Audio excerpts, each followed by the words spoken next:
အလုံးပဲမင်္ဂလာပါရှင်ယခုချိန်မှာတော့ဟာခါတတနာ Cygnus OSC နဲ့ RVA ဟာခါချင်းဘာသာပြန်အလုပ်လုပ်နေသူဆရာကြီးဦးနိုဘချာလင်းနဲ့ဟာခါ RVA ချင်းတွေ့ဆုံမေးမြန်းခြင်းအစီအစဉ်ပဲဖြစ်ပါတယ်ရှင်မင်္ဂလာပါဆရာကြီးရဲ့နာမည်အပြည့်အစုံမိဘနာမည်ဇာတိဇနီးနာမည်တာတမီဘယ်နှယောက်လက်ရှိနေထိုင်သည့်နေရာအတိအကျများကိုပြောပြပေးနိုင်မလားရှင်ဟုတ်ကဲ့ပါကျွန်တော်နာမည်ကဇာလင်းဗမာလိုကျတော့ဇော်လင်းလို့ခေါ်ကြတယ်စေကျော်ချင်းခံပြီးမှနောဘနာမည်ယူထားတဲ့အတွက်နောဘဇာလင်းဖြစ်ပါတယ်အဖေကဓမ္မဆရာပိုးရီယတီအမေကအကတာချပါဖြစ်တယ်တာသမီ9ယောက်ရှိတယ်တာသမီထဲမှာယောက်ျား3ယောက်မိန်းကလေး2ယောက်ဖရာသခင်ကနေကောင်းစီပေးပါတယ်ဇာတိရွာကတော့ထန်တလာမြို့နယ်ထောင်ဟောဆေးရွာဖြစ်ပါတယ်ဇနီးနာမည်ကတော့ဟေလနာစီကီဖြစ်ပြီးတော့1995မလ30ရက်ပတ်စကပွဲနေ့မှာနရင်ကျောင်းထိုင်ဖုံးတော်စီဖာရာမဟာကေကနေပြီးတော့နရင်စေမိုက်ကယ်ချတ်မှာလက်ထပ်ပေးပါတယ်ခင်ဗျာလက်ရှိနေထိုင်တာကတော့ဟာခါမျိုးဇေတိစကွဲဟာမွန်ဟာမိသားစုနဲ့တူနေထိုင်လေးရှိပါတယ်ဟုတ်ကဲ့ပါတငယ်တန်းမှ10တန်းအထိအကြောင်းတက်ခဲ့တဲ့နေရာတက္ကသိုလ်တက်ချင်းရတဲ့ဘွဲအမိများကိုလည်းပြောပြပေးပါအောင်ရှင်ပထမဆုံးကျွန်တော်မွေးနေ့ကိုပြောရမယ်ဆိုရင်1950ခုဇွန်လ6ရက်နေ့ဖြစ်ပါတယ်နောက်တငယ်တန်းကနေ4တန်းထိမူလတန်းပညာကိုအမကထောင်ဝသေးကျော်မှာစီပူပြီးတော့မှအလဲတန်း5တန်းနဲ့9တန်းကိုအလကနရိမှာတက်ပါတယ်အထက်တန်း8တန်းကနေ9တန်း10တန်းကိုဟာခါမြို့အထက်ကအဲဒီတုန်းကအခြေခံပညာဆင်းမင်းတန်းလို့ခေါ်တယ်အခုလက်ရှိnumber 1 BHS တက်ခဲ့တယ်နောက်ပြီး1969ခုနှစ်မှာ10တန်းကိုအောင်ခဲ့ပါတယ်နောက်ပြီးတော့ဆက်လက်ပြီးတော့တက္ကသိုလ်တက်ပြီးမှ1994ခုနှစ်မှာမန္တလေးဝိဇာတိတ်ပံတက္ကသိုလ်ကနေပြီးတော့ BSc ဘွဲ့အဓိကဘာသာယူပဝေဒနဲ့အောင်ခဲ့တယ်နောက်ပြီးတော့ဝန်ထမ်းဖြစ်ပြီးမှ1982ခုနှစ်မှာရန်ကုန်ပညာရေးတက္ကသိုလ်ကနေ DPD ဘွဲ့ကို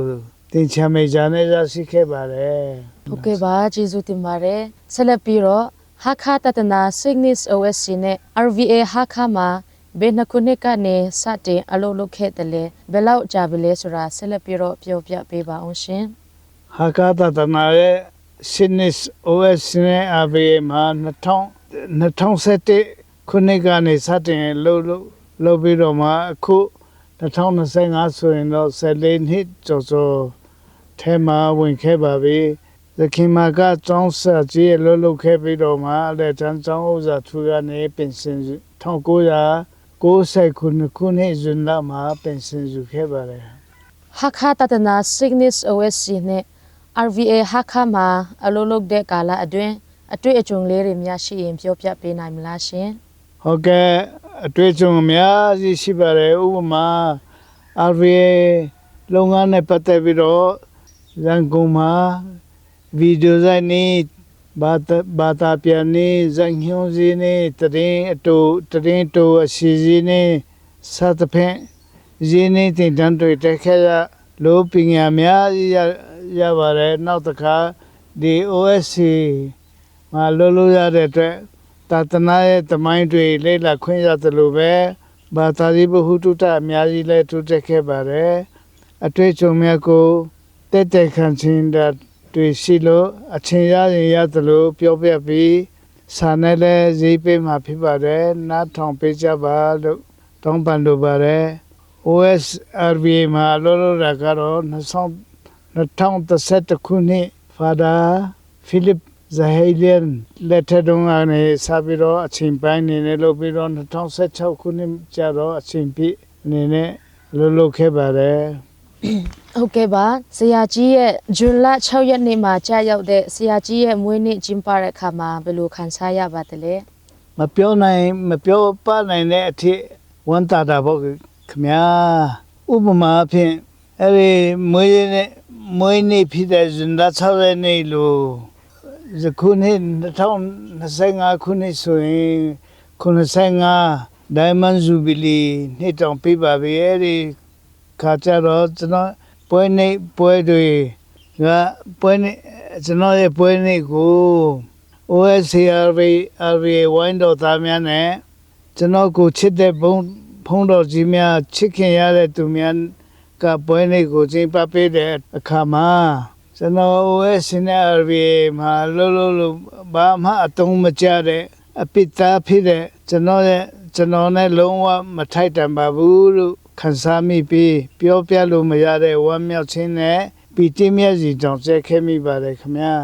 ဟုတ်ကဲ့ပါနောက်ဆုံးအနေနဲ့ဟာခါတန္တနာတုတက်ရေးအတွက်ဘာတာတူများထံဗာများမှာချင်ပါတယ်လေမှာချင်နာရှိရင်ပြောကြပေးပါရှင်ဟုတ်ကဲ့ပါကျွန်တော်ထူးမှချင်တာကတော့မေတော်မာရီယာကိုလေးစားပြီးရိုဇရီဆူတောင်းခြင်းများကိုပြုလုပ်ဘာမထင်မှတ်တဲ့အကျိုးတွေခံစားရမှာဖြစ်တယ်အဲ့ဒါကျွန်တော်လက်တွေ့အတွေ့အကြုံပါနောက်ပြီးတော့တေလွန်ပေးတဲ့ဝိညာဉ်များငရဲငယ်မှာတန်ဆက်ဖိနေသောဝိညာဉ်များအတွက်လည်းဆူတောင်းပေးခြင်းအလှူဒါနပြုလုပ်ပေးခြင်းမတ်တောင်းပေးခြင်းများပြုလုပ်ကြပါလို့အဲ့လိုလုပ်ခြင်းအပြင်အင်မတန်မှအကျိုးရှိတယ်ဆိုတာကိုကျွန်တော်ကိုတွေ့ကြုံရတဲ့အတွက်အထူးပဲတိုက်တွန်းရခြင်းဖြစ်ပါတယ်ဟုတ်ကဲ့ပါအခုလို RVA ရဲ့တွေ့ဆုံမေးမြန်းခြင်းကိုဖြေကြားပေးတဲ့အတွက်အထူးကျေးဇူးတင်ပါတယ်ရှင်